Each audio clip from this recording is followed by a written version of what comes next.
What is going on, everybody? It is MJG Trades coming at you with a brand new video. This is the video I have been awaiting the longest to make. This is going to be completely unedited.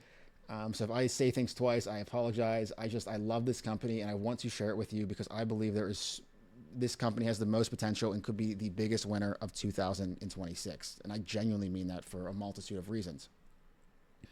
Now, this video is going to be unedited, so I'm going to be probably rambling a lot. I might say things twice, so I do apologize. But if you have any questions after the video, let me know down in the comments, and I'd be happy to go over some things. If you're bearish, please feel free to leave your bear thesis, and I'd love to try to challenge it. And other than that, if you guys are interested, I do have a Twitter page where I post daily about Oscar. More recently, this page has become kind of like an Oscar page because I think it's just the highest conviction setup going into 2026 for reasons that we're going to talk about. But yeah, MJG Trades over here. Feel free to go ahead and follow. It's in the link down below. So as I stated, guys, we're just going to go ahead and start with the most basic things. I want to talk about a little bit about my investment thesis, and I want to talk about just the overall view of Oscar Health. All right. So starting off, before I go into any investment, there must be four things that we have squared away. The first one is the growth. The second one is leadership. The third one is operational efficiency. And the fourth one is valuation. Companies that can meet all four of these criterias are my favorite plays in the entire market. There's only a few plays out at certain times that have these certain traits. When you find one, though, that is a very good one, you want to be sure to take advantage of it. And Oscar Health has all four. We'll start off with the leadership real quick, in particular, Mark Bertolini. Mark Bertolini, this guy is an absolute machine. He was the CEO of Aetna. He created a ton of shareholder value over there. And not only that, he was the previous co-CEO of Bridgewater, and he is the current chair of Verizon, which means he is the head of Verizon's board. The point of this is this guy has leadership excellence. This guy was born to be a leader. Everywhere he has went, he's created immense shareholder value. And I would suspect nothing less of him over here at Oscar. And for reasons that we're going to talk about in this video, you're going to see why he has already started to do this. Now, we know that Mark Bertolini has paired up with Josh Kushner. Joshua Kushner is the brother of Jared Kushner. They have incredibly powerful ties. The Kushner family is super powerful. And in one of my posts, I had talked about when you team up Mark Bertolini with a Kushner to reinvent healthcare, you have to be careful, going short on the company, because the amount of, pull these guys have and the amount of influence is just insane. And when you're looking at a company that's being treated this way and it has this kind of leadership, it makes you question. Next thing we're going to talk about, we're just going to take a quick little look at the growth of Oscar. Now, I don't have it pulled up right now, but Oscar's went from 400 million in revenue to they're going to be at 12 billion by the end of this year in the span of 5 years. So 5 years going from 400 million to 12 billion. There is a product market fit. Something is going right. We can see every single quarter after quarter, there is strong membership growth. The growth is outstanding. They're the fastest growing insurance company right now in the United States. Health insurance, I should say. The growth is there. So then we get into the valuation perspective real quickly. The valuation we have is $3 billion, $3.09 billion. I'm going to run down to $3 billion for simplicity's sake. Typically, valuation is derived as the sum of all future cash flows discounted back to today. So all of the future cash this business is expected to generate, what is that worth today? That is how you get a valuation. Now, the last thing we need to talk about is, so we did growth, we did valuation, we did leadership, and then we operational efficiency.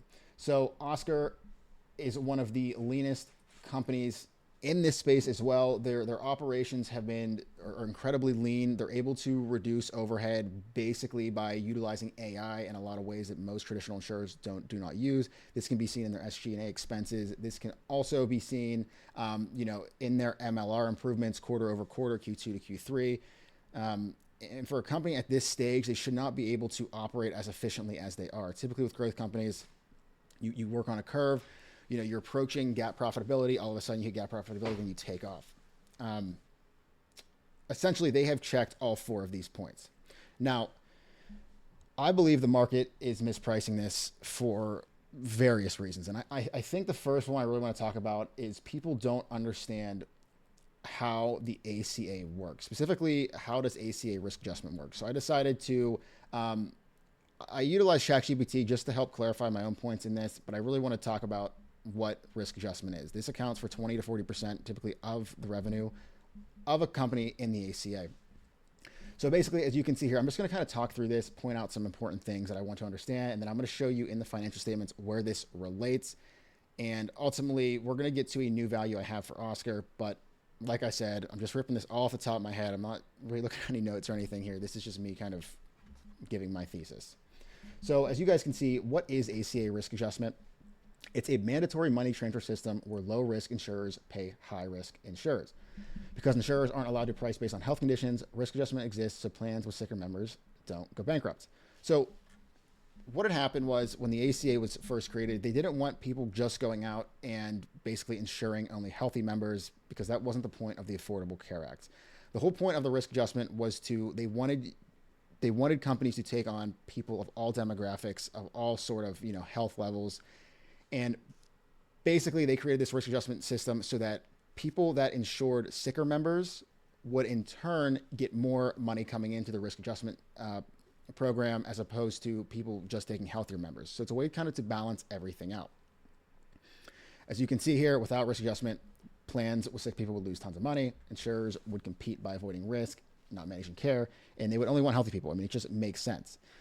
So basically there is some very weird ways that it's calculated, but this is what the government uses. They look at their current diagnosis is the statewide average risk score, which also is important to determining what states you want to operate in. OSCR operates in 20 states. A lot of what they're doing is to maximize risk adjustment.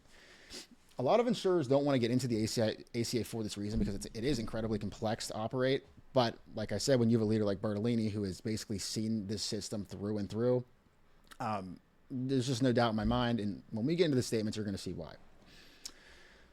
Diving further into this, because this is a very confusing concept to understand, and it even took me quite some time to fully grasp how it works, but over time, I'm really starting to understand it better, and I'm understanding why OSCR is such a name that is getting so much interest, but I can also see how it's incredibly misunderstood. So, as we've talked about, if you have a healthier than average population, the insurer pays out. If you have a sicker than average population, the insurer gets paid. ACA profitability, basically is your premium revenue, less claims, plus minus your risk adjustment transfers, less admin expenses. So these scenarios, I think, really illustrate effectively what goes on in the ACA, specifically how the RA works. Now, if you have a healthy population, right? Let's say you collect $100 in premiums, 65, you got to pay out 65 in claims. Your risk adjustment charge is going to be higher because you have a healthier population. Thus, the effective MLR is higher. You don't want a higher MLR. Now, with a sicker population, you're going to pay out more in claims, but you're going to get a much higher risk adjustment payment. Thus, your effective MLR is lower. Thus, you're a more profitable company. Now, we get into some very interesting. I'm going to get into some very interesting things in this video. I don't want to get political on anything, but ultimately, I see what is going on with the ACA as being a very bullish catalyst for OSCR. When you think about it logically, the enhanced tax credits, what they did is they really, really helped out people that were at the lower income levels. People at the lower income levels are typically those that are younger. They're younger people. Younger people tend to be healthier. So ideally, with those enhanced subsidies, these ACA companies they're going to, a lot more people want to get involved. So they're going to hop on a plan. It's not as profitable for the company though, when this happens. Now, I don't know if there was some sort of play on this or anything like that. I'm not speculating or anything like that, but ultimately with the credits expiring, what that's going to do is that is going to leave the ACA with healthier members, thus increasing profitability for insurance companies within the ACA. Because we know that those healthier members, let's say they lose 25 to 30% of those members at the 100 to 300% federal poverty line. That is typically going to be better for them. They were the ones getting the biggest tax credits, and being when they don't have them, they're going to be the ones that aren't going to enroll as fast. Thus, the population is going to be a little bit sicker because these are older people that have more money that are going to get sicker, thus ultimately lowering MLR, as confusing as it may sound. Like I said, it's very weird, it's very nuanced, but if there's one thing I could tell you is look into the ACA. Look into the ACA risk adjustment in particular. Now, I want to pull up a couple things here in I am an accountant, so I really can help you guys understand this better. So, I know a lot of people aren't. But looking at the income statement, arguably one of the most important statements, not as important as your statement of cash flows, but the income statement is incredibly important. The one thing I want to point out here, and the reason why people get concerned with it, with OSCR, is because they look at the earnings loss from operations and they see we have increased further into the negatives. Now, this is very, very weird because in 99% of companies out there, you would want to, you want to see this number going up. Like, don't get me wrong, like you want to see a positive earnings from operations, but I want to explain to you when we look at the cash flow statement, why this isn't a big deal necessarily for them right at this moment. So you look at this, and this is ultimately what's hurting them, right? Medical costs went up, thus leading to higher operating expenses, thus leading to a greater loss from operations. Now, this is where you have to be careful, and this is why understanding a cash flow statement is so important. So despite having a major GAAP loss, the core business was still able to generate $423 million in cash from their operations. Now, when we dive a little bit further in this statement over here, GAAP net loss $90 million, but produced $423 million in operating cash flow.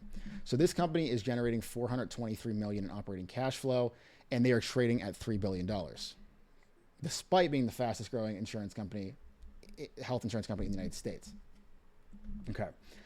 So the income statement can be affected by a lot of timing differences, whereas the cash flow statement, we get rid of that when we look at what is the core business generating. The reason why this company is able to generate so much cash is due to the risk adjustment system. Now, the risk adjustment they had initially anticipated was $213 million. This gets added back to your cash flow statement, and this is actually a very good sign because this is going to provide you more cash from operations. Now, when you look at this, right, you see that it did go down slightly. Okay. I mean, you always want to see this going up.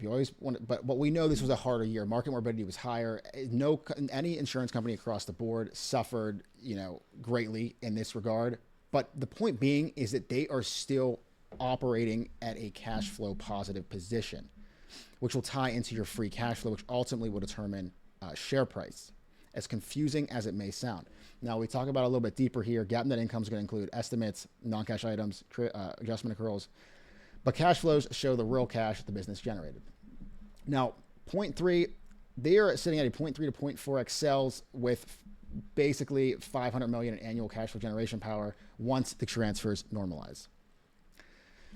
So I know it's a lot, and I know it's a lot to understand, and I'm not going to get entirely into the weeds with the risk adjustment system and how it works. I would recommend that you guys go look into it a little bit more to fully get a gauge of it. But all you need to realize is that the core business is still incredibly strong, because despite it being one of the hardest years for most insurance companies, this company's still generating about, this is the 9 months ended, so we're going to assume, about $500 million plus at least in cash provided from operations this year, trading at $3 billion. So you're trading at 6x your operating cash flow. It doesn't make sense. It's way too cheap. Now, moving into this a bit further, now that we touched on that, this is kind of like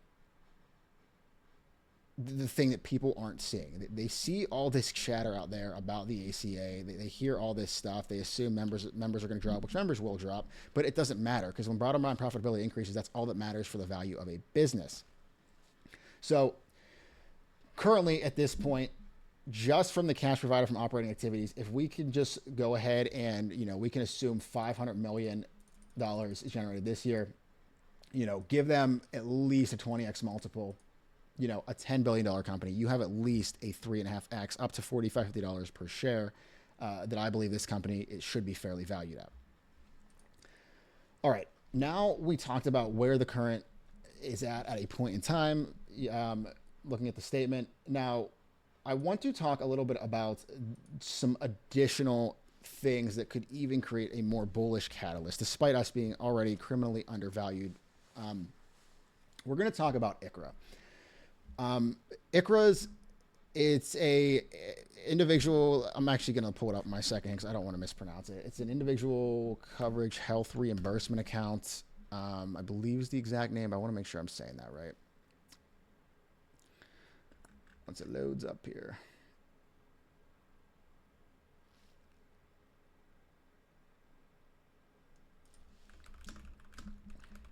Sorry, guys. An individual coverage, health reimbursement arrangement. So, okay, so with that, what we need to know, okay, so ACA is the actual insurance marketplace providing these plans. ICHRA is a payment mechanism. What companies will do is they will give funds to their employees and allow them to go into the ACA to buy their own plan. We know that OSCR operates in the ACA. This is incredibly bullish. Now, we know that there is a push here to basically revolutionize health insurance in the United States. A very, very good comparison is the pension system to the 401k. Now, when we bring this to this new model, how traditional group insurance works is the employer is going to buy a plan and employees will go into that plan and they're stuck with that plan. That just is what it is. The new model, the employer gives money to the employee, they buy an ACA plan as we had just stated. Now, these ICHRAs are much more beneficial from a, if you're a small or medium-sized business, it's actually a lot more beneficial for companies to use this. They know exactly what their costs are going to be, so costs are much more able to be controlled. The rate of inflation is much lower with these as well. All in all, it's just a much easier system, and it makes a lot more sense. And ultimately, when you allow people to decide, you can lower cost via that mechanism, through competition. Whereas there is no competition when these companies just buy plans and they're just kind of stuck with them. Now, we know that there is talks of this right now. As I stated, another important point I wanted to get on is that we have 20% of our GDP is spent on healthcare. It's incredibly expensive, and our debt to GDP keeps rapidly increasing. And I make the claim that it's essential for the solvency of U.S. debt because we cannot afford to keep going on this route with health insurance. There has to be a switch. And any way you look at it, in my opinion, it's bullish for OSCR. Now, in a competitive environment where companies are competing for these members that, get the funds, they can go out and pick their own plan, OSCR is price competitive. They tend to have a lower premium than legacy carriers. They have an attractive UI, and they have solid provider access. Then I get in here to talk about the risk adjustment. This is very dull. I didn't get into too much depth with this, but risk adjustment is the name of the game in this. It's the difference between making money or losing money. Your whole stack needs to be generated around optimizing risk adjustment. As I said, it makes up 20 to 40% of your overall revenue. It's incredibly important. Now, the claim I get into, and this is another claim that could even push this valuation even further, is that OSCR has already built this stack in-house to be arguably the most effective name in the marketplace through what's called Plus OSCR. They can turn into an AI, as I said, they can turn into an AI healthcare software company. They can sell claims automations, risk adjustment engines, member engagement tools. This is all very important because the risk adjustment engines, because this is how you optimize for risk adjustment. When you optimize for risk adjustment, that is how you ultimately become the most, net cash positive in this space. And also, let me just get into this a little bit more. So this is some more of the value proposition of ICHRA. I don't know if I explained it the best here, but as you can see, ICHRA, defined contribution. It takes under 10 minutes to set up. You can have any number of employees. They pick their own plan and they see the contribution comparatively. As you can see, to the traditional group, you need minimum of 60% of people on it. It takes forever to set up. Same plans for everybody. You see paycheck deductions versus contributions. Now, these are seeing big growth. This saw 171% growth in 22 to 23. Obviously, it's on a very small number. A lot of companies just aren't used to this. It's very, very new, but it makes sense, and it ultimately is where I believe healthcare is going. But despite that, as of where we're sitting at right now, with what we know about the ACA and everything, this company is still incredibly undervalued. Okay. So now that we talked about these things, I want to now get into this this post. I'm not 100% sure if I can show this, but I'm just going to show it anyway. I'm not monetizing these videos or anything, but the long investor, he is a guy who called this play out in December of 2024. I believe he called it out. It's been a name he's followed. Now, he basically sat down with Joshua Kushner. Joshua Kushner is the biggest investor in Oscar Health. His Thrive Capital holds, I want to say, the most shares. I can't remember if Vanguard or BlackRock or one of them holds a bit more, but he's essentially the largest single holder of this company. And he basically made it clear that the message may have been generally lost to the market, basically, in that Oscar had already factored in no change to ACA subsidy. So what I want to get at is Oscar is guiding for $17 billion in revenue at 5% margins. That is going to induce $850 million net income. Now, if they're already generating positive cash despite being at a GAAP loss, imagine what their cash from operating activities goes up to in a situation in which, they're producing that kind of actual GAAP net income.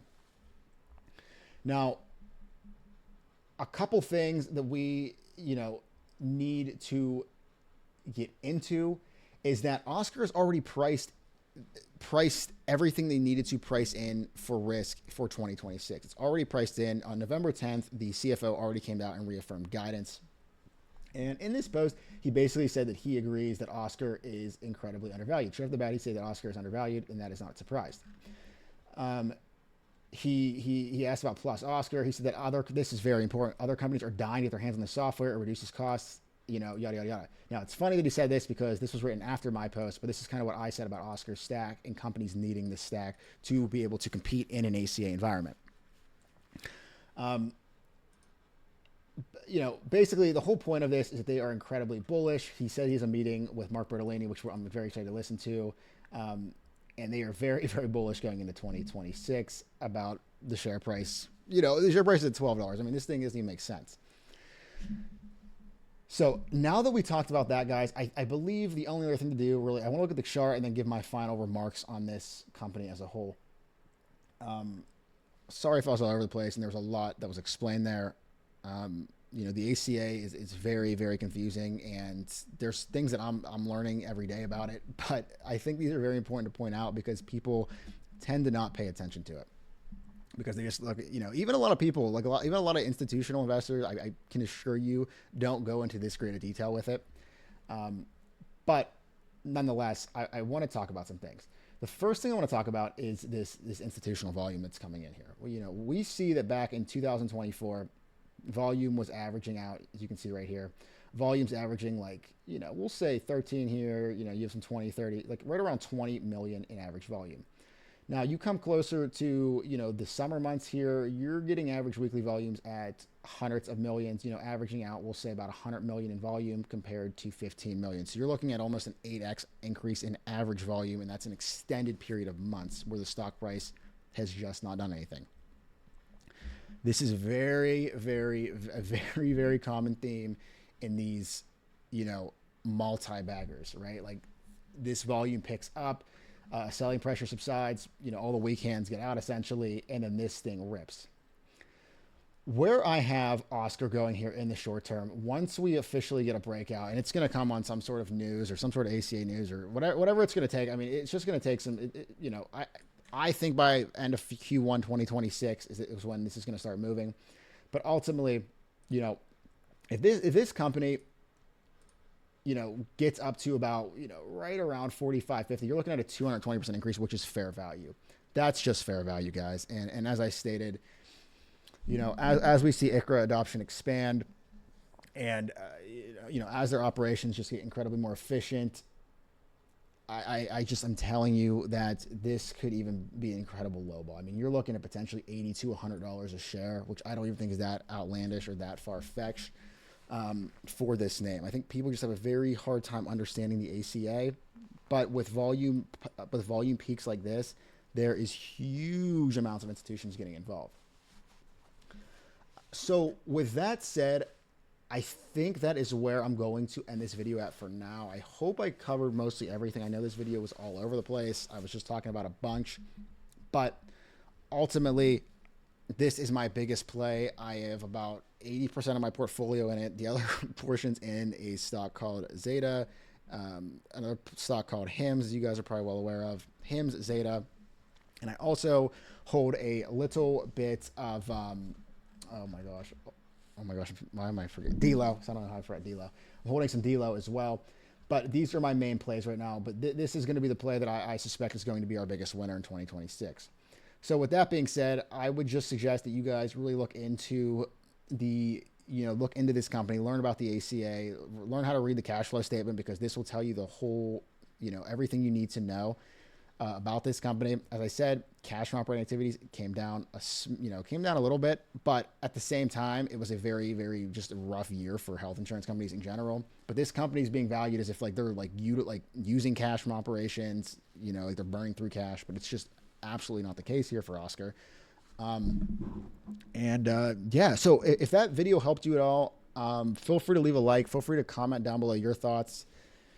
Let me know what you think about OSCR. If you're a bear, please let me know why. But I'm going to be talking about more about this play in the future as we get more information on everything. But that is where I'm going to leave it at for now. If you guys want to follow me on Twitter, head over. It's at MJG_trades. And with that said, guys, we will go ahead and see you in the next one.